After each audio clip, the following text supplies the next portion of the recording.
Okay, for those that are working with faux leather or cork and wondering about raw edges, I'm going to give you as many hints and tips as I can think of. There are probably more, but I haven't actually planned this one particularly well.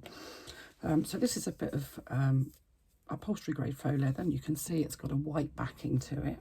And if you kind of run your fingers along the edges, you get little bits of the backing kind of fluff up.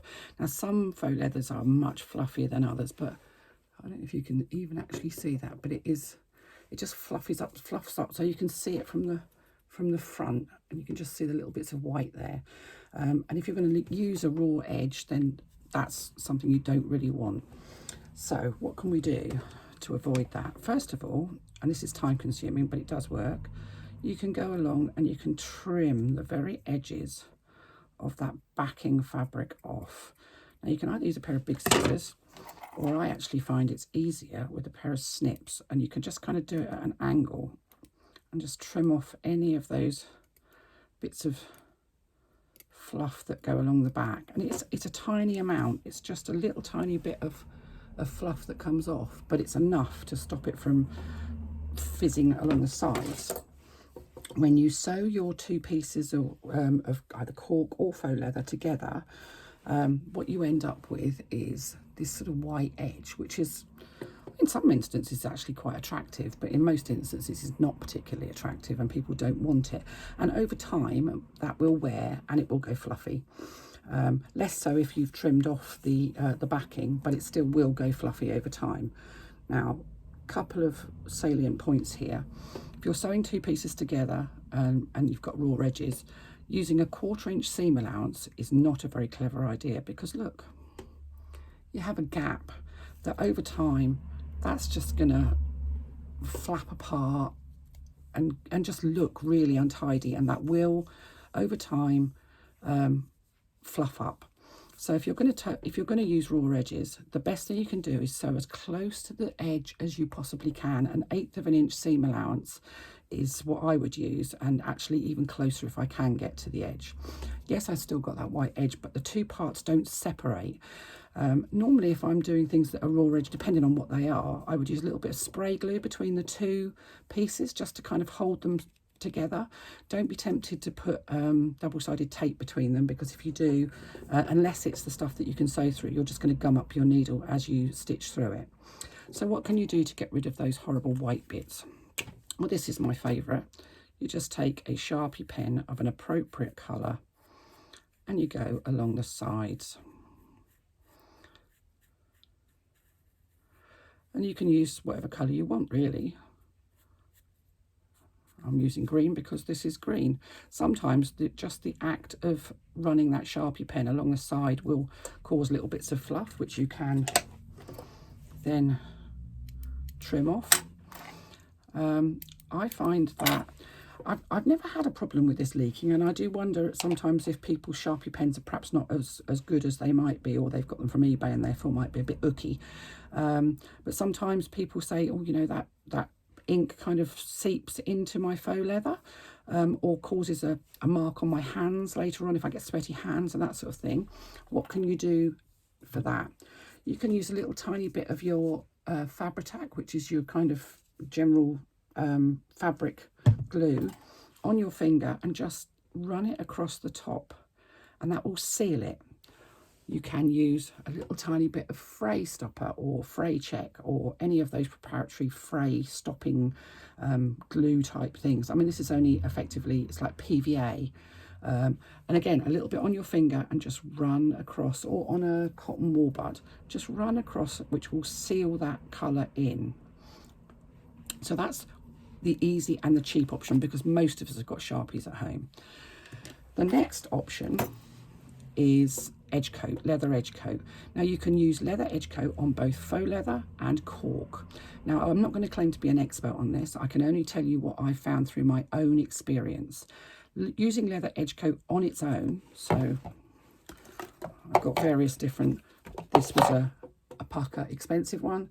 These, which I've got in all different colours, are Cheap and Cheerfuls from eBay. The only difference is, well, I've got these in lots of different colours, and that's the difference. This one's black, these ones are all different colours, is that these are a little bit thinner in consistency. This one is quite viscous. It's a bit like double cream, whereas this is more like single cream. So they're just a bit thinner. Means you probably have to put 2 coats on. So what I thought was a bargain actually isn't really a bargain, because this only put 1 coat. However, if you're going to use leather edge coat on faux leather or cork, you will need a foundation first. Now what I found with this is, and this is quite viscous as well, and I've only ever found one place to buy this, and this was actually recommended by a fellow bag designer, and it comes from the Identity store, and I believe I've already put that in the supplies list in the Sewing in the UK bag makers page. You need to put the foundation on first. This will add to the time it takes to make your bag because this stuff takes a while to dry. Now, if you're doing this on leather, you add the foundation, leave it to dry, and 1 coat of foundation is sufficient, and then you can add your edge coat. However, with faux leather, because this fabric bit between the two is very, very absorbent, when you put this stuff on, it kind of sinks in, and it gets absorbed into this fabric core that you've got between the 2 layers. So I found that actually I need to put perhaps 2 or 3 layers of the foundation until it's fully sealed. So I'll put 1 layer on, leave it to dry, takes a couple of 3 hours, and then I'll pop another layer on, again leave it to dry, and then another layer on. Once you've got a nice smooth finish, and you can feel it with your finger if it's smooth. If it feels rough, then it's probably still absorbing in. Once you've got a nice smooth finish, then you're ready to do the edge coat. Now, I use a little tool. Again, this came from, I think this was an eBay purchase. You can buy it from the same places as you can buy this stuff. Now, I'm going to show you just, first of all, give it a good shake. And I'm going to just show you how easy this is to do. But I can't show you both layers simply because this takes a while to dry. So I just pop my little tool into my foundation, and all I'm going to do is run that tool along the raw edge until I've got a nice even coat. Now you can actually, and I have done, actually use this over the top of your Sharpie pen to seal it. This goes on white, but it dries clear. And you just leave, literally as simple as that. You're just putting a layer along the edge. Make sure that you wash this because this goes like icky stuff once it sets on there. And this tool, I'm just going to put that down, and I'm going to grab a piece of fabric to clean this tool so I can actually show you if I can see. Sewing room, I can't find it. It's ridiculous. I'm just going to clean that off with a bit of fabric first because I want to show you this close up. So this tool has a sort of scored end to it, so it kind of holds on to the thick viscous foundation, and the end bit twists. It goes round. So as you run it along the side of your faux leather, you can see this end bit twists, and it just gives a nice even coat. Now sometimes once this is dried, you find that you run your finger along it, and you can feel little tiny bumps in it, and you can use a little fine emery board. Now I bought some special ones that claim to be for leather, and they are just the same as the things that you use for your fingernails, and they're twice the price of the things you use for your fingernails. So I just use a fingernail emery board just along the edge very gently to rub off any sort of little bumps and lumps that have appeared, and I do that with every coat. So by the time I've finished and I've got 3 coats of the foundation on, I'm then ready to add my my edge paint. Now obviously that's not dry and this side hasn't been foundationed, but I'm going to show you exactly what this does even though I'm not foundationing it first. Exactly the same thing. You just dip it in and that will hold a nice even amount, and you're just going to run very carefully along the edge of your faux leather or cork, and it will give you a nice smooth finish. Now some of these are shiny and some of them are matte.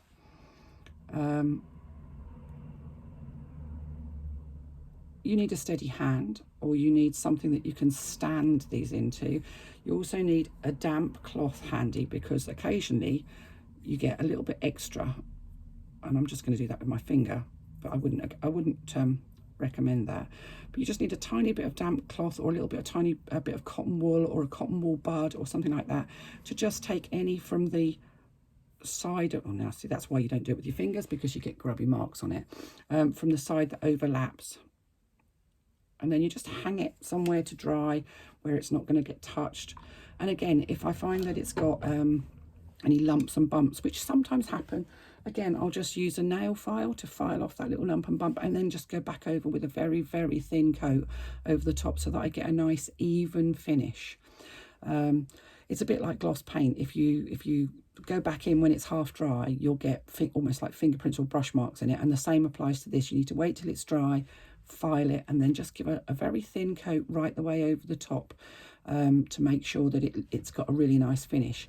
This I've found is incredibly durable. Now, I think the reason we have to use 3 layers of the foundation, or I use 3 layers of the foundation, is because faux leather and the backing on faux leather and cork is much more absorbent than the edges of leather. Leather is an absorbent material, but it doesn't absorb nearly as much as fabric does. And I think the fabric core wicks away the foundation and takes it kind of in between the 2 layers. So you have to kind of keep filling until it's got to the point where it's saturated. Once it's dry, it kind of forms a seal almost. So you can add more so that you've got it right on the edge, as opposed to absorbing into that fabric on the back of your faux leather or cork. And the same applies to faux leather and cork, because both of them have a sort of a fabric or mesh backing. I haven't found any faux leather or cork that I couldn't edge paint. I will say that when it comes to spending money, this stuff is worth it. I've never found foundation anywhere else that works. I have found foundation on eBay. It was shocking, so I threw it away. This, there's a link in the supply list. This comes from the foundation store, which is a UK business. But I found that these cheapo, cheerful ones from eBay that come in all sorts of different colours, and you can see I've got lots of different colours, are equally as durable and as good as the more expensive stuff that comes from the same place as this does. So, you know, spend your money wisely. These can be purchased from eBay, Amazon, wherever you like. I think you'd need to search for a leather edge tool. But having one of these makes all the difference. I tried using a thin paintbrush and it was very unsuccessful. I made a god-awful mess is what I did. But this thing, £4 or £5, not much more than that.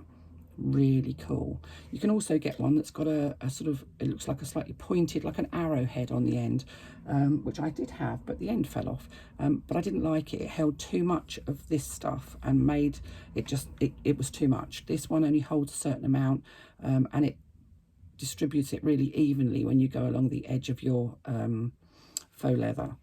Now, I mean, that's not even dry, but you can see that that's got a really nice, clean, clear edge on it.